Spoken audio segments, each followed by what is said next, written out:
பிரியமான தேவ பிள்ளைகளே, எப்படி இருக்கிறீங்க? கர்த்தருக்குள்ள சந்தோஷமா இருப்பீங்கன்னு நான் விசுவாசிக்கிறேன். எதை குறித்து கவலைப்படாதீங்க, பயப்படாதீங்க, சோர்ந்து போகாதீங்க. மனிதரால் கூடாதவைகள் தேவனால் கூடும் என்று வேதத்தில் எழுதப்பட்டது போல, அவரை நோக்கி பார்த்த உங்கள் பிரகாசம் அடைந்து அவங்க வெட்கப்பட்டு போகவே இல்லை. மற்ற எதையும் நோக்கி பார்க்காதீங்க, கர்த்தரை மாத்திரம் நோக்கி பாருங்க. கர்த்தர் எல்லாத்தையும் செய்ய வல்லவர் என்று விசுவாசிங்க. இன்னைக்கு நம்ம செய்தியின் தலைப்பு ஆசீர்வாதத்தின் பலன். செய்திக்கு ஆதாரமாக ஏறெடுக்கப்பட்ட வேத வசனம் ரோமர் 15ஆம் அதிகாரம் 13ஆம் வசனம். பரிசுத்த ஆவியின் பலத்தினாலே உங்களுக்கு நம்பிக்கை பெருகும்படிக்கு நம்பிக்கையின் தேவன் விசுவாசத்தினாலே உண்டாகும் எல்லாவித சந்தோஷத்தினாலும் சமாதானத்திலும் உங்களை நிரப்புவாராக. அதாவது இந்த வசனத்தினுடைய அடிப்படை மொத்த இது என்ன, பரிசுத்த ஆவியானவரின் பலன் அப்படின்னு சொல்லப்பட்டிருக்கு. அதுக்கு எப்படி சொல்லப்பட்டிருக்குன்னா, நம்பிக்கை பெருகும், விசுவாசம் உண்டாகும், சந்தோஷம் கிடைக்கும், சமாதானத்தினால் நிரப்பப்படுவீர்கள் என்று சொல்லப்பட்டிருக்கு.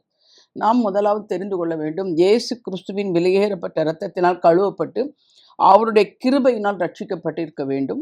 இரண்டாவது பார்க்கும்போது ஆவியின் அபிஷேகம் பெற்றுக்கொள்ள தாகம் உள்ளவர்களாய் இருக்க வேண்டும். மூன்றாவது பார்க்கும்போது ஆவியின் பட்டயத்து மேல் வாஞ்சை உள்ளவர்களாய் காணப்பட வேண்டும். பரிசுத்த வாழ்க்கை வாழ விருப்பம் உள்ளவர்களாய் காணப்பட வேண்டும். ஏன் பரிசுத்த ஆவியானவரை பெற்றுக்கொள்ள முடியாது? இதுக்கு எதனால் இது சாத்தியமாகும்னு சொன்னால், பரிசுத்த ஆவியானவர் பலத்தினர். இன்றைக்கு அதனால தான் சொல்கிறோம், எதை பெற்றுக்கொள்கிறீங்களோ பரிசுத்த ஆவியானவர் அபிஷேகத்தை பெற்றுக்கொள்ளணும். அது இப்போ பெற்றுக்கொள்ளும் பொழுது தான், இப்போ வேதம் என்ன சொல்லுதுன்னா, மாம்சத்தோட ரத்தத்தோட அல்ல போராட்டம், நம்மளுக்கு வானமண்டலத்தில் பொல்லாத ஆவிகளோட போராட்டம்னு சொல்லி எபிரேயர் 6ஆம் அதிகாரம் 12ஆம் வசனத்தில் இருக்குது. அப்போ நம்ம ஆவியானவர் துணையினால் தான் எதிரியான பிசாசு கிரியைகளை நம்ம விரட்ட முடியும். அப்போ நிச்சயமாக அதுக்கு நான் எல்லா காரியங்களிலும் ஆவியானவர் நமக்கு துணை நின்று அதை செய்ய அது முடிக்கணும். அதுக்கு என்ன சொல்லப்பட்டிருக்குன்னா, எப்படி பெற்றுக்கொள்வது, யாரிடத்தில் பெற்றுக்கொள்வது, அதான் கேட்கப்பட்டிருக்கு. பரமபிதாவான மத்தேயு 7ஆம் அதிகாரம் 11ஆம் வசனத்தில், பரமபிதா தம்மிடத்தில் பொல்லாதவர்கள் நீங்கள் உங்கள் பிள்ளைகளுக்கு நல்ல ஈவுகளை கொடுக்கும்போது பரமபிதா தம்மிடத்தில் வேண்டிக் கொள்வதற்கு பரிசுத்தாவியை கொடுப்பது அதிக நிச்சயம் அல்லவா அப்படின்னு. அதாவது இது எப்படின்னா, சொல்லுவாங்க இல்லையா, ப்ராமிஸாக சொல்கிறேன் அப்படின்னு சொல்லுவாங்களா, அதே மாதிரி தான் இது. நிச்சயமாக சொல்கிறேன், அதி நிச்சயம்னு சொல்கிறாரு. அதை கட்டாயம் செய்வீங்கிறது அர்த்தம். பரிசுத்தாவை பெற்றுக்கொள்ள தாகம் உள்ளவர்களாக இருக்க வேண்டும். சில பேர் அபிஷேகத்தை வாஞ்சிப்பாங்க, ஆனால் அவங்ககிட்ட என்ன இருக்காதுன்னா, அதை தாகத்தோடு கேட்க மாட்டாங்க, ஏனோ தானே எப்படியாவது. ஒரு சிலர் என்ன சொல்லுவாங்கன்னா, அபிஷேகத்தை பெற்றுக்கொள்ளணும், ஆனால் அப்படி இருக்கக்கூடாது, இப்படி இருக்கக்கூடாது அப்படிலாம் கேட்பாங்க. அப்படிலாம் நீங்கள் கண்ட்ரோலே பண்ண முடியாது. தாகம் உள்ளவங்ககிட்ட கர்த்தர் சொல்லுவார். அதான் வேதம் என்ன சொல்லுதுன்னா, யோவான் 7ஆம் அதிகாரம் 37-38 பரிசுத்தாவியை பெற்றுக்கொண்டு ஜீவ தண்ணீர் உள்ள நதிகள் ஓடும். இதற்கு தான் அந்த உள்ளத்தை, அதாவது பரிசுத்த ஆவியானுடைய இருதயத்தை நம்ம காத்துக்கொள்ளணும்னு சொல்லப்பட்டிருக்கிறது. உள்ளான மனுஷனில் பலன் அடைதல். எபேசியர் 6:10 சொல்றார், கர்த்தரிலும் அவருடைய சத்துவத்தின் வல்லமையிலும் பலப்படுங்கள். கர்த்தரில் பலப்படணும். எல்லா காரியத்திலையும் கர்த்தர் நம்மோட கூட இருந்து செய்வார். இன்றைக்கு அநேகர் எல்லாரும் கேட்கறது எப்படின்னா, பரிசுத்த ஆவியை பெற்றுக்கொள்ளணும் வாஞ்சிக்கிறீங்க, அதாக இருக்கும். அதனால எப்பவுமே ஆவியானவரை பெற்றுக்கொள்ள தகுதி என்ன அப்படின்னா, எல்லாவற்றிலும் பார்க்கும்போது இந்த அதாவது யோவான் 14ஆம் அதிகாரம் 12ஆம் வசனத்தில், நான் பிதாவிடத்தில் போகிறேன், அங்கு போய் நான் தேற்றனாகிய பரிசுத்தாவியனர் அனுப்புவேன்னு சொல்லுவார். அந்த பரிசுத்தாவியரை குறித்து யோவான் 14:16 என்ன சொல்லுதுன்னா, பரிசுத்தாவி என்றென்றைக்கும் கூட இருக்க முடியும், அவர் நம்ம கூட எப்பவும் நம்ம கூட இருந்து நம்மளோட வாசம் பண்ண முடியும், அவரை நான் அனுப்புவேன்றாரு. அவர் பாருங்க, யோவான் 14:26 சொல்றாரு, உள்ளும் புறமும் அபிஷேகின்றார். அதாவது உள்புறம் என்று சொல்லும்போது பரிசுத்த ஆவியானவரின் வாசம் செய்வது, ரட்சிப்பு அல்லது மறுபிறப்பின் அனுபவம். வெளிப்புறம் என்று சொல்வது நமக்கு மேலே இருக்கிற பரிசுத்த ஆவியான அபிஷேகத்தை குறிக்கும். இதைத்தான் ஏசாயா 61:1 சொல்றது, கர்த்தராகிய தேவனுடைய ஆவியானவர் என் மேல் இருக்கிறார். இயேசு பரிசுத்தாவின் பலத்தினால் கன்னி மரியாளின் வயிற்றில் பிறந்தார் என்றும், யோவாஸ்நானம் ஞானஸ்நானம் பெற்று கரையை நிறுவது பரிசுத்த ஆவியின் ஒரு புறாவின் சாயலால் அவர் மேல் அமர்ந்தார் என்று பார்க்கிறோம். ஊழியத்துக்கு கொடுக்கப்பட்ட சிறப்பான தேவ வல்லமை தான் அது. சீஷர்கள் பெந்தேகோஸ்தே நாளில் பரிசுத்த அபிஷேகத்தை பெற்றுக்கொண்டு தைரியமாக மாறினார்கள். நாங்கள் கண்டவைகளையும் கேட்டவர்களையும் பேசாமல் இருக்கக்கூடாது என்று அப்போஸ்தலர் 4ஆம் அதிகாரம் 20ஆம் வசனத்தில் சொல்றார். பேதுரும் யோவானும் இப்படி சொல்லுகின்றார்கள். அதே போல நம்ம மனுஷகுமாரனான இயேசு கிறிஸ்து உலகத்தில் ஊழியம் செய்யும்போது அவரை குறித்து என்ன சொல்லப்பட்டிருக்குன்னா, அப்போஸ்தலர் 10:38 நஸ்ராயனாகிய இயேசுவே தேவன் பரிசுத்தாவினாமெல்லாம் அபிஷேகம்னா தேவன் அவருக்குடனே இருந்தார். அவர் பிசாசின் வல்லமையில் அகப்பட்டு குணமாக்கவும் நன்மை செய்யவே சுற்றித் திரிந்தார் என்றவர் சொல்லப்பட்டிருக்கு. அப்ப டெஃபினிட்டா நம்ம எல்லாருமே பரிசுத்தாவின் அபிஷேகத்தை பெற்றுக்கொள்ளணும். வாஞ்சி உள்ள ஆத்மாவா இருக்கணும். அது இல்லாம பரிசுத்தா நம்மை எவ்வாறு பலப்படுத்துகின்றார் என்று பார்க்கும் பொழுது ஆவியோடும் உண்மையோடும் தொழுது கொள்ளும்படியே உதவுகின்றார் என்று யோவான் 4:24 சொல்லப்பட்டிருக்கிறது. அதே மாதிரி பாருங்க, ஜெபத்தில் வல்லமை அளிக்கின்றது. தேவனுடைய சித்தத்துக்கு ஏற்ப பரிசுத்த ஆவியானவர் ஜெபிக்க உதவுகிறார் என்று ரோமர் 8:26-27 சொல்லப்பட்டிருக்கு. வேத வசனத்தை விளக்கி நம்மளுக்கு புரிந்து கொள்ளும்படியாக கற்றுக் கொடுப்பார் என்றும் சகல சத்தியத்தை நமக்கு போதித்து நினைப்பூட்டுகிறார் என்று யோவான் 14:26 சொல்லப்படுது. வெளிப்பாடுகளை நமக்கு கொடுக்கின்றார். பரிசுத்தாவின் ஞானஸ்நானத்தை பெறுவது எப்படி? இருதய ஆயத்தம்.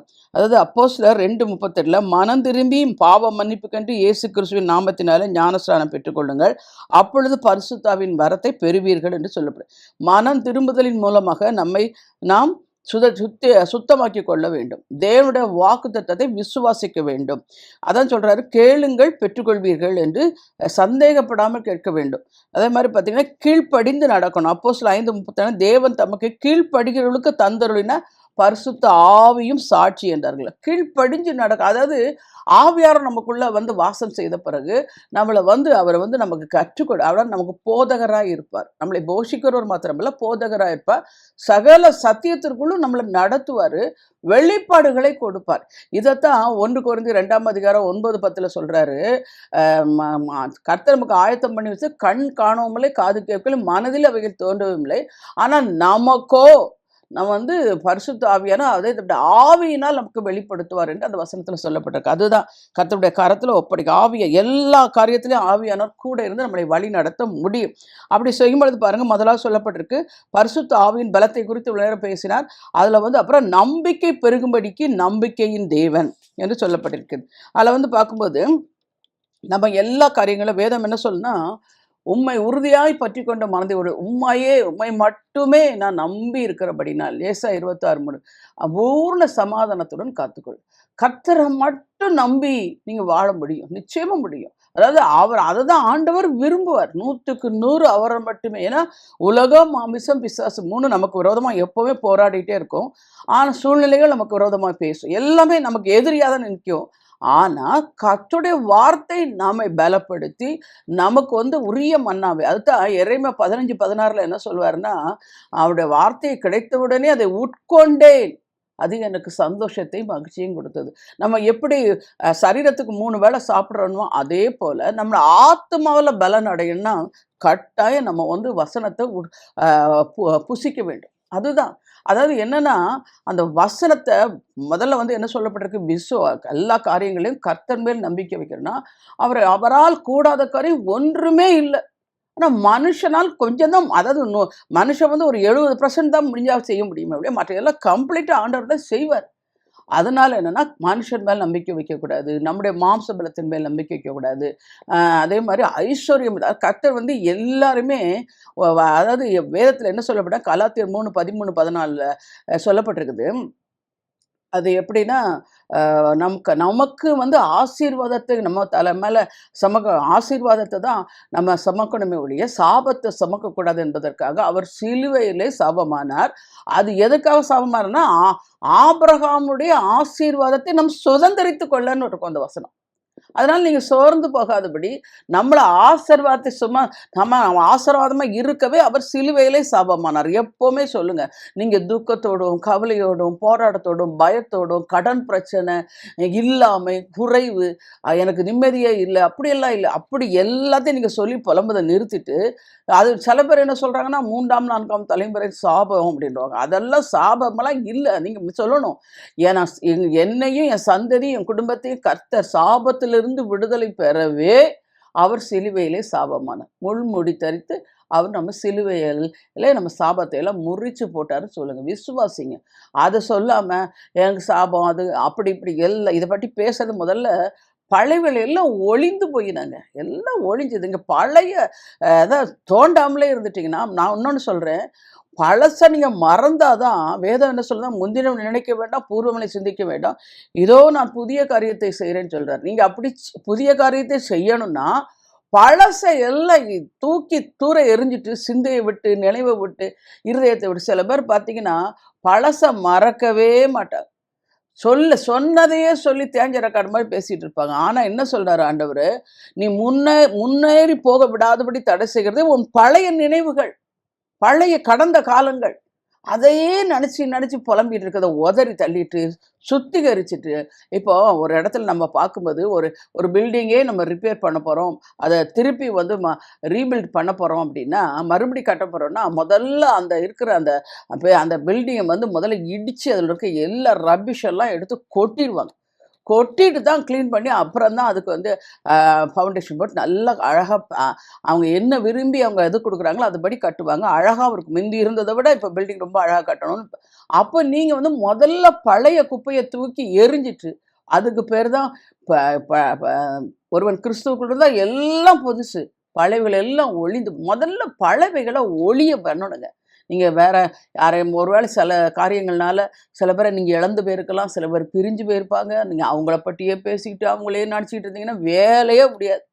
அது முதல்ல மறந்து அடிச்சுட்டு, அப்புறம் புதிய காரியத்தை செய்யணும். ஆண்டவர் என்ன உங்கள புதுப்பித்து கொண்டு போறாரோ, அதுக்கு நீங்க செஞ்சு நடக்கும்போது தான், நம்பிக்கையின் தேவன் நம்பிக்கை பெருகும்படிக்குன்னு சொல்றாரு. அப்ப நம்பிக்கை பெருகணும்னா, டோட்டலா எல்லாம் இப்போதைக்கு உங்கள கர்த்தருடைய வார்த்தை என்ன சொல்லுதோ, அதன் மேல கவனம் செலுத்தி முன்னேற்ற பாதையில நீங்க கடந்து செல்லணும். அதுக்கு அடுத்தது பார்க்கும்போது, எல்லாவற்றிலும் நான் உங்களுக்கு ஒண்ணு சொல்றேன். கர்த்தர் நம்மை நினைத்திருக்கிறார், அவர் நம்மை ஆசீர்வதிப்பார். அது மாத்திரம் இல்ல, உன் வழிகளெல்லாம் அவரை நினைத்துக்கொள். அவர் உன் பாதையை செவ்வைப்படுத்துவார். நீங்க வழிகளெல்லாம் எத நினைக்கிறீங்க? நடந்து போறீங்க, இல்ல வீட்ல இருக்கிறீங்க. எப்பவுமே எங்க போனாலும் என்ன நினைக்கிறேன், ஒரே அந்த கடன் பிரச்சனை, அந்த பண நெருக்கடி, அந்த போராட்டம், இது சரியில்ல, அது சரியில்ல. இதையெல்லாம் தூக்கி வழிநெடுக இதையே நீங்க நினைச்சிட்டு போனீங்கன்னா, உங்களுக்குள்ள ஒரு எரிச்சல் வந்துரும். என்ன வாழ்க்கை? என்ன நடந்துச்சு? என்ன அது? இப்படி பேச ஆரம்பிச்சுருவீங்க. அதுக்கு பதிலா, இந்த காரியம் நான் கர்த்தருக்கு அற்ப காரியம். இன்னும் கொஞ்ச காலத்தில் அல்லவோ லீபனோன் செழிப்பான வயல்வெளியாய் மாறும்னு சொல்லியிருக்கிறாரே. விசுவாசிக்கிறவன் பதறான் என்று சொல்லி வேதத்தில் எழுதப்பட்டிருக்கிறது. எனக்காக அவர் யாவையும் செய்து முடித்தேன் என்று சொல்லியிருக்கிறாரே. அவரால் இது கூடாத கரு ஒன்றுமே இல்லைன்ட்டு நீங்க இப்படி வசனத்தையே திங்க் பண்ணி உங்க பழைய பிரச்சனைய பிசாசு கொண்டு வரும்போதெல்லாம் அத வேணாம் அப்பாலே போ சாத்தானேன்னு சொல்லிட்டு உடனே வசனத்த சொல்லணும். அவர் சொல்லியிருக்கிறாரே. ஏன்னா ஒரு விசை பார்த்து தேவன் 2ஆம் விசை பார்த்து திருத்துகிறார் அல்ல. ஒரு முறை ஆண்டவர் சொல்லிட்டேன், ஐயோ சாரி அப்படி சொல்லவே மாட்டார். ஆ அதாவது சொல்றாரு 1000 தலைமுறைக்கும் நம்மளை இரக்கம் செய்கிறவர்னா, அப்ப எவ்வளோ நினைவு இருக்கணும் அவருக்கு நம்ம மேல. சில பேர் சொல்லுவாங்க, என்ன ஆண்டவர் மறந்துட்டாரு, என்னைய கைவிட்டுட்டாரு, வாக்குத்தத்தம் கொடுத்தெல்லாம் நிறைவேறவில்லை. இல்ல, இல்ல, இல்ல. ஒரு நாள் அப்படி கிடையாது. தெரிஞ்சுக்கங்க, வாக்குத்தத்தம் செய்தவர் உண்மை உள்ளவர். நான் எப்பவும் சில நேரங்கள்ல திடீர்னு பிரச்சனையில நான் சோர்ந்து போனேன்னா, ஒரே ஒரு வார்த்தை சொல்லுவார். நான் உண்மை உள்ள தெய்வன். நான் சகலத்தை புதிதாக்குவேன். என்னை நம்பி நீ முன்னேறுன்னுவார். சில சூழ்நிலைகளை சொல்லுவார். தைரியமா இரு. கர்த்தர் தம்முடைய பார்வைக்கு நலமானதை செய்வார் அப்படின்றவார். அப்படி சொல்லிட்டாருன்னா, அதுக்கப்புறம் நமக்கு வந்து கலக்கம் வராது, குழப்பம் வராது, பயம் வராது. கர்த்தர் மேல் நம்பிக்கை வந்திருக்கு. இது பேர் தான் கர்த்தர் மேல் நம்பிக்கை. 2வது நாம் பார்க்கும் பொழுது, நம்பிக்கையின் தேவன் விசுவாசத்தினால் ஆகும் அப்படின்னு சொல்லப்பட்டிருக்கு. அப்போ அறிக்கை பண்ணணும், விசுவாசம் நிக்கணும். விசுவாசம்னா என்ன? எபிரேயர் 11:1 சொல்லப்பட்டிருக்கு. நம்பப்படுகிற உறுதியும் காணப்படாத நிச்சயம். அப்ப நம்ம என்ன செய்றோம்? ஆண்டவர் என்ன சொல்லியிருக்கிறாரோ அது நிச்சயமா நிறைவேறும்னு சொல்லி அவருடைய வார்த்தை. அதாவது விசுவாசம் வந்து கேள்வியினால் வரும். எத கேட்கணும்? வசனத்த கேட்க கேட்க இப்ப நாங்க எதுக்கு இதெல்லாம் செய்தி கொடுக்குறோம்? உங்கள பலப்படுத்துறோம். நீங்க சோர்ந்து போயிறக்கூடாது. நீங்க பழச நினைச்சிட்டு இருக்கக்கூடாது. பிசாசு சொல்றதையோ, உலகம் சொல்றதையோ, மாம்சம் சொல்றதையோ எட்டி பார்த்துட்டு இருக்கக்கூடாது. ஆண்டவருடைய வார்த்தை உங்கள குறிச்சு என்ன சொல்லுது அதான். விசுவாசிக்கிறவனுக்கு எல்லாம் கூடும். நம்ம வேதத்துல எழுதப்பட்ட எல்லா சம்பவங்களுங்க உண்மை சம்பவம். இப்போ சில பிரச்சனைகள் அன்னைக்கு ஒரு மகனை அவங்க அப்பா எனக்கு ஃபோன்ல கூப்பிட்டு சொன்னாங்க, அம்மா அவனுக்கு வந்து கல்யாணம் ஆகக்கூடாதுன்னு சொல்லி யாரோ பில்லி சூனியம் பண்ணிட்டாங்க எங்களுக்கு சொந்தக்காரங்க. அதே மாதிரி அவனுக்கு 36 வயசுல தான் கல்யாணம். இப்போ பார்த்தீங்கன்னா நிறைய போராட்டங்கள்ல இரவு நேரத்தில் கத்தி கத்தி எழும்புறான். கேட்டால் ஒரு ஆவி வந்து என்னை துரத்துதுன்னு சொல்கிறாங்க. அப்புறம் அந்த பையனுக்கு நல்லா ஜெபம் பண்ணிட்டு நான் சொன்னேன், நீ பயப்படக்கூடாதுப்பா. முதல்ல பிசாசு வந்து பயமுறுத்துவான். நீ அதுக்கு பயத்துக்கு இடம் கொடுத்துட்டேன்னா அவன் இவனை மேற்கொள்ளுவான்னு சொன்னேன். அதான் அதுக்கு தான் சங்கீதம் 112ல சொல்லப்பட்டிருக்கு. துர்ச்செய்தியை கேட்பதனால் நீதிமான் பயப்படான். பயப்படக்கூடாது. ஏன்னா வேதம் என்ன சொல்லுது? இதோ இஸ்ரவேலை காக்கிறவர் உறங்குவதும் இல்லை, தூங்குவதும் இல்லைன்னு சொல்லப்பட்டிருக்குதுங்க. அவர் உங்களை கண்மணி போல் காப்பேன்னு சொல்றாரு. பறந்து காக்கிற பட்சியை போல் பாதுகாத்துக் கொள்வேன்னு சொல்றாரு.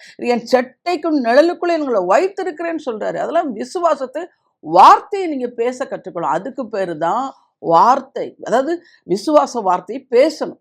அப்படி நீங்க பேச பழகிட்டீங்கன்னு வச்சுக்கங்க. இப்போ 2 ராஜாக்கள் 3ஆம் அதிகாரத்துல 16, 17, 18 என்ன சொல்றாரு முதல்ல? அந்த தீர்க்கதரிசி வாய்க்கால்களை வெட்டுங்கள்னு சொல்றாரு. வாய்க்கால் வெட்டுறதுன்னா என்னங்க? வசனத்தை எடுத்து விசுவாச வார்த்தைய அறிக்கைப்படுறது. வாய்க்கால வெட்டணும். உங்க சூழ்நிலைக்கு ஏத்த வசனத்தை எடுத்து நீங்க சொல்லணும். கர்த்தர் சொல்லியிருக்கிறார், எனக்காக யாவை செய்து முடிப்பேன்ட்டு. காற்றையும் காண மாட்டாய், மழையும் காண மாட்டாய், பள்ளத்தாக்குல தண்ணீரால் நிரப்பப்படும். இது என் கர்த்தருக்கு அற்ப காரியம். அவர் சொல்லிட்டாரு, அவர் செய்து முடிப்பார். விசுவாசம் வாய்க்கால் சொல்லிக்கிட்டே இருக்கணும். நன்றி பலி, எல்லா காரியங்களையும் அந்த வாய்க்காலை வெட்டுறதுக்கு விசுவாச அறிக்கை தான்.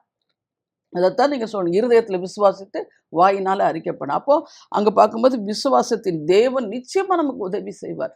நம்ம சூழ்நிலைகள் எல்லாம் பாருங்க, நான் உங்களுக்கு சொல்றேன், சூழ்நிலைகள் எப்பவுமே எதிராக தான் இருக்குங்க. அவர் ஆண்டவர் நமக்கு வந்து ஒரு தகப்பன் எவ்வொரு மகளுடைய மக செத்து போயிட்டா. அப்புறம் ஆண்டவர் என்ன சொல்றாரு? பயப்படாத விசுவாசமாயிரு. எழுப்பி விட்டாரா?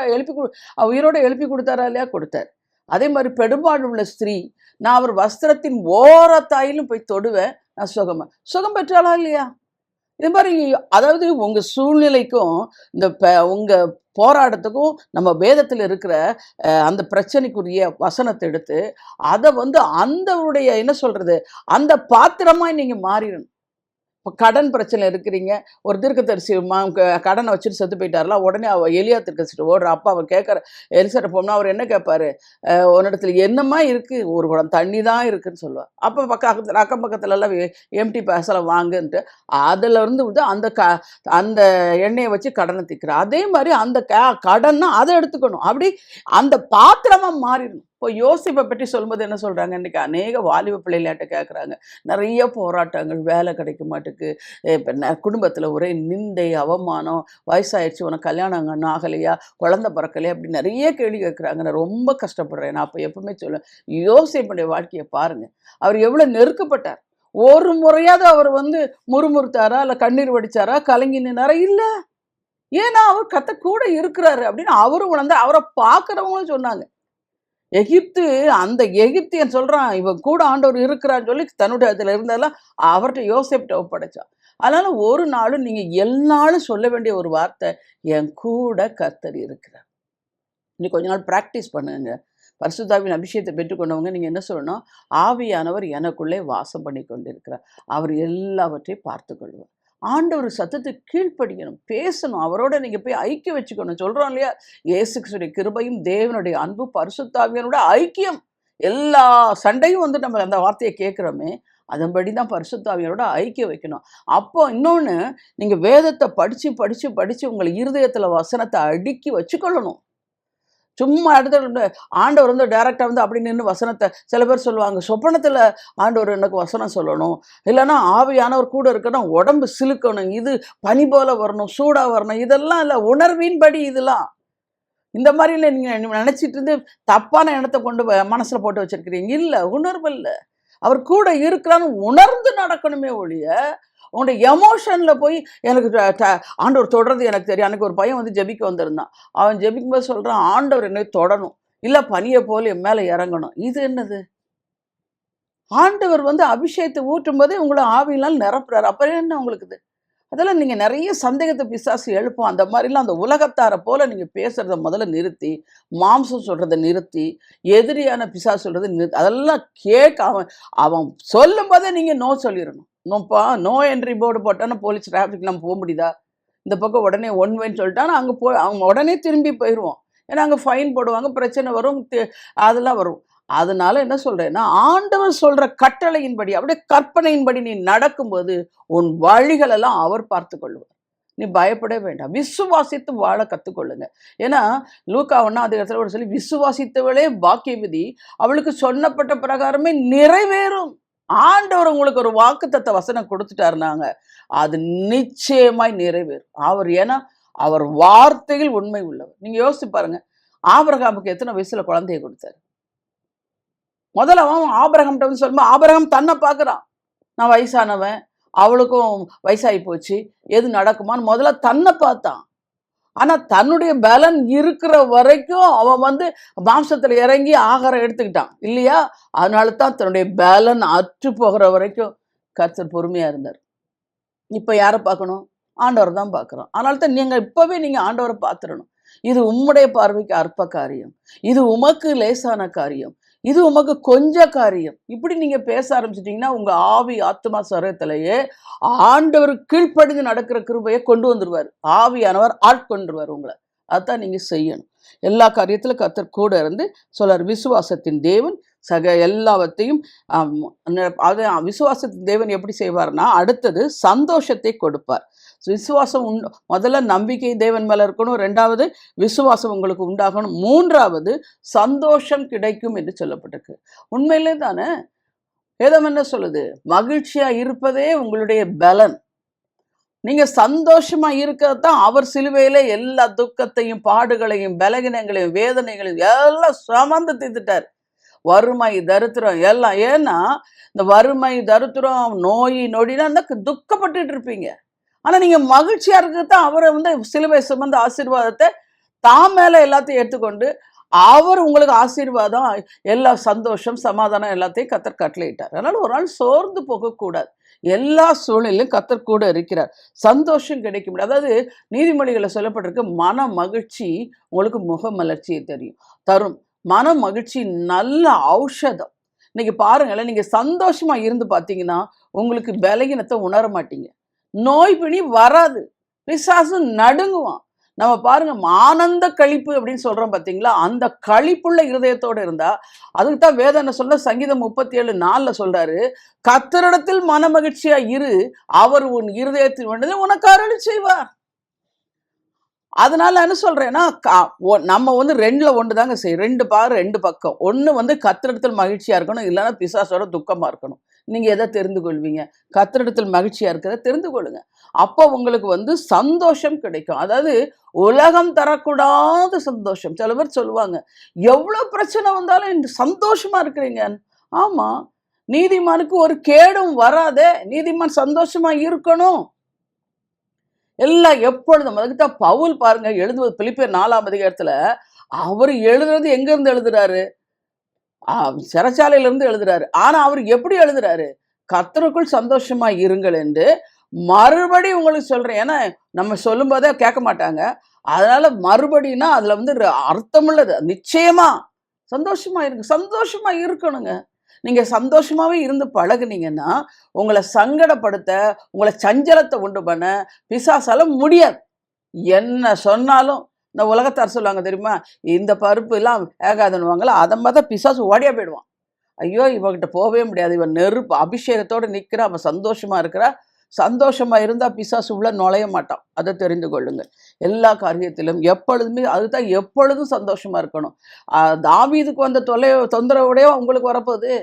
தாவீது என்ன சொல்றாரு? கர்த்தரை எக்காலத்திலும் ஸ்தோத்தரிப்பேன், துதி எப்போதும் என் வாயில இருக்கும். அதை தான் நீங்க சொல்லணும். அதாவது உங்களுக்கு எப்பவுமே சந்தோஷமா இருக்கணும்னா, நீங்க கடந்து வந்த பாதைகள்லாம் நினைச்சு திரும்பி பார்த்தீங்கன்னா, எப்பேற்பட்ட போராட்டத்துல தான் கர்த்தர் நம்மளை தூக்கி உயர்த்தி கண்ணீர் தொடச்சி கரம் பிடித்து வழிநடத்தி சில இடத்துல தகப்பனை போல சுமந்து வந்துடுவார். அப்படியெல்லாம் செய்தாரேன்னு நினச்சிங்கன்னா உங்களால சந்தோஷமா இருக்க முடியாது. சந்தோஷமா இருங்க, அதுதான் கர்த்தருக்கு பிரியம். அப்புறம் பார்த்தீங்கன்னா, சந்தோஷமா இல்லைன்னா உங்க மன மடிவை உண்டாக்கிறோம் பிசாசு.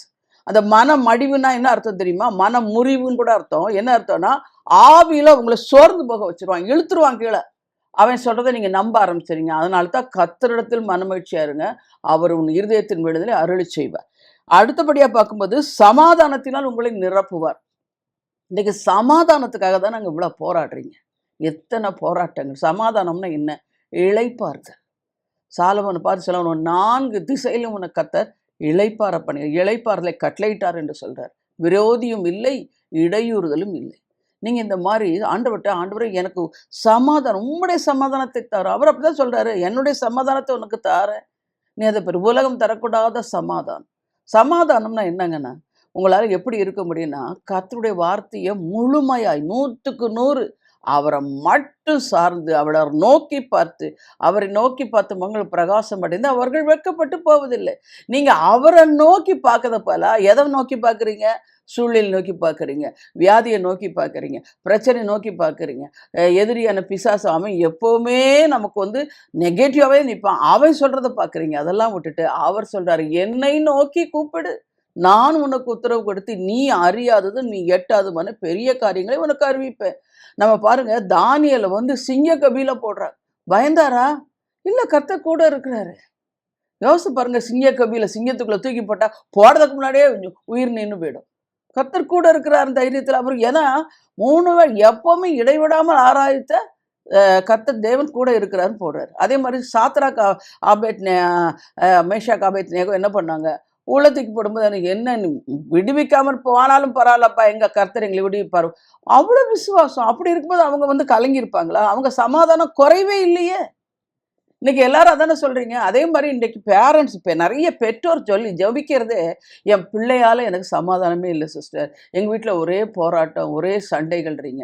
ஆனால் நீங்க இந்த வசனத்தை ஆப்ரேட் பண்ணி பாருங்க. பிள்ளைகளால் என் பிள்ளைகள் கர்த்தரால் பொதிக்கப்பட்டிருப்பார், பிள்ளைகளின் சமாதானம் பெரிதா இருக்குன்றார். அதுக்குள்ள என்ன அர்த்தம்? உலகம் தரக்கூடாத சமாதானம் கிடைக்கும். இந்த வசனத்தை சொல்லி நீங்கள் ப்ராக்டிஸ் பண்ணுங்கள். ஆட்டோமேட்டிக்காக நிறைய பசங்க, இப்போ என்கிட்ட அன்றைக்கெலாம் ஒரு சகோதரி சொன்னாங்க, இந்த வசனத்தை நான் சொல்லி சொல்லி சொல்லி ஜெபிக்க என் 2 பிள்ளைகளும் உலகத்தில் நிறைய சிற்றின்ப கெட்ட பழக்கத்தில் இருந்தாங்க, கம்ப்ளீட்டாக மாறி இன்றைக்கு கர்த்தருக்கு முன்பாக நிற்கிறாங்கன்னு சொன்னாங்க. அந்த வசனம் விசுவாசத்தோடு நீங்கள் கேட்கும் பொழுது நிச்சயமாக கர்த்தர் உங்களுக்கு உதவி செய்வார். அது மட்டும் இல்லை, இது எல்லாத்தையும் சொல்லும்போது நம்பிக்கை பெருகும் என்று கர்த்தர் சொன்னார், விசுவாசம் உண்டாகும் என்று கர்த்தர் சொன்னார், சந்தோஷம் கிடைக்கும் என்று கர்த்தர் சொன்னார், சமாதானத்தினால் நிரப்பப்படுவீர்கள் என்று சொன்னார். சமாதானம் நிரப்பப்படுதல்னா இளைப்பாறுதல் அடைகிறது. இதைத்தான் சொல்றாங்க. தெபரால் சொல்லும்போது, என் ஆத்துமாவே நீ பலவானை மிதித்தாய், சமாதானம் உண்டாயிடுச்சு. என் ஆத்துமாவே கர்த்தர் உனக்கு நன்மை செய்தபடியினால் அவரை பாடு. என் ஆத்துமாவே கர்த்தர் உனக்கு நன்மை செய்தார், நீ இளைப்பாறுதலுக்கு திரும்பு. எல்லாம் வேதத்தில் எழுதப்பட்ட வார்த்தைகள். இதெல்லாம் எடுத்து நீங்கள் ஜெபிக்கும் பொழுது பரிசுத்த ஆவியானவர் உங்களை ஆசீர்வாதத்தினால் நிரப்பி ஆசீர்வதிப்பதை நீங்கள் உங்கள் சொந்த கண்களால் பார்ப்பீர்கள். நாம் ஜெபிப்போமா? எங்களை மிகுதியாய் நேசிக்கிற அன்புள்ள ரட்சகா, மட்டுமா நம்முடைய பிள்ளைகளோடு நீர் பேசி இடைப்பட்டீர் ஆண்டவரே. அவருடைய என்ன துக்கம், என்ன பிரச்சனை, என்ன போராட்டங்கள் அவங்களை சூழ்ந்து இருந்தாலும் கர்த்தாவே, நீர் சொன்னது போல வசனத்தை பிடித்து ஆண்டவரே நம்மேல் நம்பிக்கை வைத்து வார்த்தையின் மூலமாய் விசுவாசத்தை பெற்றுக்கொண்டு, அது மாத்திரமல்ல மன மகிழ்ச்சியினால் ஆண்டவர் சந்தோஷத்தை பெற்றுக்கொண்டு சமாதானத்தினால் நிரப்பப்பட்டவர்களை காணப்பட இளைப்பாறுதலை கட்டளையிட்டேன் என்று வார்த்தையின்படி இந்த பிள்ளைகள் என்னென்ன காரியத்தில் இளைப்பாறுதல் இல்லாமல் புலம்பி தவித்து கதறி கொண்டிருக்கின்றார்களோ எல்லா காரியத்திலும் சொன்னது போல சாலமோனுக்கு நீர் சொன்னது போல சுற்றுப்புறத்தால் யுத்தம் இல்லாதபடிக்கு இளைப்பாறலை கட்டளையிட்டு விரோதியும் இல்லை இடையூறும் இல்லை என்ற வார்த்தையின்படி பிள்ளைகளை நான் ஆசீர்வதிக்கிறேன். ரிஷபாலாக்கதொரு அவள் என்னென்ன தேவைகளுக்காய்மை நோக்கி பார்க்கிறார்களோ, வேலை இல்லாத பிள்ளைகளுக்கு வேலையை கர்த்தர் கட்டளையிடுவீராக, திருமணமாகாத பிள்ளைகளுக்கு திருமணத்தை கர்த்தர் கட்டளையிடுவீராக, கற்பத்தின் கனிக்காய் காத்திருக்கிற பிள்ளைகளுக்கு கற்பத்தின் கனியை கர்த்தர் கட்டளையிடுவீராக, சொந்த வீட்டை கட்டி எழுப்பும்படியா கர்த்தர் கிருபை பாராட்டுவீராக. ரட்சிக்கப்படாத கணவன் மனைவி பிள்ளைகள் எல்லாம் இயேசுவின் வேலைக்குள் ஓடி வந்துவிட்டு ரட்சிக்கப்பட பரிசுத்த ஆவியானவர் ஒத்தாசை நாடி இருக்கிற உதவி செய்வீராக. ரீ ஷபி லபி தரி கபில ஹந்தோனே லி பகதோனி ஷிபிரி மனதுரி சந்துரி கப கிருபாவதி. சோர்ந்து போகாது. அநேக வருடமாய் பரிசுத்தாவின் அபிஷேகத்தை பெற்றுக்கொள்ள நீ காத்து கொண்டிருக்க. இன்றைக்கு கர்த்தர் கொடுத்த ஆலோசனையின்படி நீ கீழ்ப்படிந்து நடக்கும் பொழுது நீ பரிசுத்தாவியை பரமபிதா தன்னிடத்தில் வேண்டிக் கொள்வதற்கு பரிசுத்தாவியை கொடுப்பது அதிக நிச்சயம் அல்லவா? இந்த வசனத்தை பிடித்து ஸ்தோத்திரி பிரமிப்பு அடையும்படியாய் கர்த்தர் உன்னை அபிஷேகித்து உயர்த்துவதை உன் சொந்த கண்ணால் நீ காண்பாய். ஒரு பாலதூனி ஷிபி ரமல ஹதூனி சந்தூரி கபாலபா. கிறிஸ்டினா, ஸ்தோர்ந்து போகாதே. அநேகருடைய வார்த்தைகளினால் உன் இருதயம் மிகவும் பாதிக்கப்பட்டிருக்கிறதை காண்கிறேன். ஒவ்வொரு நிமிடம் சொல்லுகிறாய், நான் வாழ்வதா சாவதா என்று தெரியவில்லை. இதையெல்லாம் உன் வாயை விட்டு எடுத்து போட்டு கர்த்தருடைய வார்த்தையை நம்பி வாழ கற்றுக்கொள். உம்மை உறுதியாய் பற்றி கொண்ட மனது உம்மையே நம்பி இருக்கும் நான் பூர்ண சமாதானத்துடன் நீர் என்னை காத்துக்கொள்ளும் என்று சொல்லு. பிரமிப்பு அடையும்படியே கர்த்தர் உன் பிரச்சனைகளை மாற்றி உன் சுக வாழ்வை கர்த்தர் கட்டளையிடேன் என்று வாக்கு கொடுக்கிறார். ரீ பல ஷமு லக துனக்க துரி கந்துனி தீர ஹந்து ரீ பல துரி கபால பாக்கதர. செல்வகுமார், சோர்ந்து போகாதே. பண நெருக்கடி தான் எனக்கு பெரிய போராட்டமா இருக்கிறது என்று புலம்பி தவிக்கிறார். நீ பிரச்சனையை பார்த்து மலையை பார்த்து பேசு என்று சொன்னது போல, மலையை பார்த்து உனக்கு இந்த பண நெருக்கடியான மலையை பார்த்து பேசு மகனே. தள்ளுண்டு போ, அப்பாலே போ என்று சொல்லி நீ இருதயத்தில் சந்தேகப்படாமல் விசுவாசித்தால் நீ சொன்னபடியே உனக்கு ஆகும் என்று கர்த்தர் சொல்கிறார். விசுவாசி, அதிசயம் நடக்கும். ஷபு லீபனி கதூன கத ஜெபமலர், சோர்ந்து போகாதே. உன் குடும்பத்தின் சூழ்நிலையை பார்த்து வருங்காலம் எப்படி ஆகுமோ என்று புலம்பி நிற்கின்றாய். ஆனால் கர்த்தர் சொல்கிறார், குணசாலியான ஸ்திரீ வருங்காலத்தை குறித்து மகிழ்கிறாள்.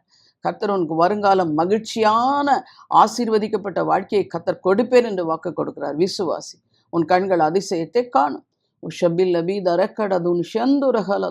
நம்முடைய நன்றியோடு நாங்கள் ஸ்தோத்தரிக்கிறோம் ஆண்டவரே. இந்த பிள்ளைகளுடைய எல்லா வேண்டுதலையும் நீர் கேட்டு ஆமென்றும் அமேன் என்றும் செய்து முடித்ததற்காக நான் நன்றி செலுத்துகிறேன் ஏசப்பா. முற்றிலும் நம்முடைய கரத்தில் தாழ்த்தி அர்ப்பணிக்கிறோம். எல்லா துதிகன மகிமையை உமக்கே செலுத்துகிறேன். இயேசு கிறிஸ்துவின் நாமத்தில் ஜெபிக்கின்றேன் ஜீவனுள்ள தகப்பனே. ஆமேன், ஆமேன். தேவ பிள்ளைகளே, இந்த செய்தி உங்களோடு பேசி இருக்கும் என்று கர்த்தருக்குள் நம்புகிறேன். கர்த்தர் தாமே உங்களை ஆசீர்வதிப்பாராக. ஆமென்.